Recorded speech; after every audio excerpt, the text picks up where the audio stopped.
What's up, bros? Hyper here. I get a few requests to go over the trait path for Unholy DK and Blood DK. This video is a little late, but since I doubt most people are even close to finishing their weapon, it is still relevant information.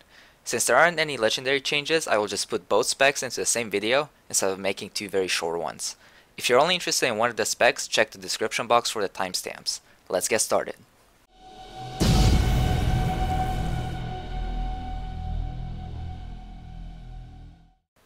First off, Blood DK. A lot of people have a suspicion that this spec might become really good in Tomb of Sargeras due to its artifact traits, and the nerfs coming to druids and monks will also have a significant impact on the tank hierarchy. That being said, let's go over the new traits and what path you should be looking at as a Blood DK. It is important to get the new traits before going back to any of the old ones. The Leech from Vampiric Aura is really nice for Mythic Plus, and Soul Drinker will be really good for all boss fights. You want to complete the new circle starting with Fortitude of the Ebon Blade and ending with Soul Drinker.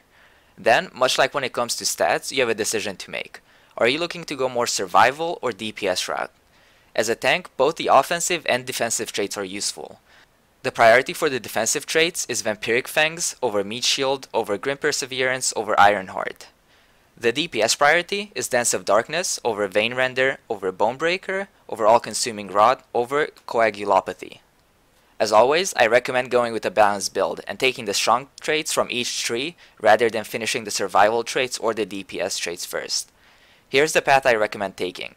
Vampiric Fangs, then Dance of Darkness, then Meat Shield, then Vein Render, then Bonebreaker, then Grim Perseverance, then Iron Heart, then All-Consuming Rod, and last, Coagulopathy. This priority can obviously be changed and it will vary depending on the content you're doing, but it should give you a general idea of what order to upgrade your traits in. Now for Unholy. I haven't played the spec too much, but I completed the artifact challenge as well as the occasional PvP. This artifact path is based on research, talking to other DKs, and some sims. So you might be seeing a pattern here. First, you will want to complete the new trait circle, after which you will go into Plague Bearer, then Darkest Crusade, then Deadliest Coil, then Eternal Agony, then Rotten Touch, Runic Tattoos, and last, Scourge of the Defiler. And then obviously you have the defensive traits, which is completely up to you. One last thing I wanted to mention, my 7.1.5 Unholy DK guide is slightly out of date, so make sure you check some logs for specific bosses. Same warning as for the Blood DK one, this artifact path depends on what content you're doing. Again, you can switch up some of the talents, which become better for AoE, others become better for single target. So again, this will only give you a general idea of what traits you should be going for.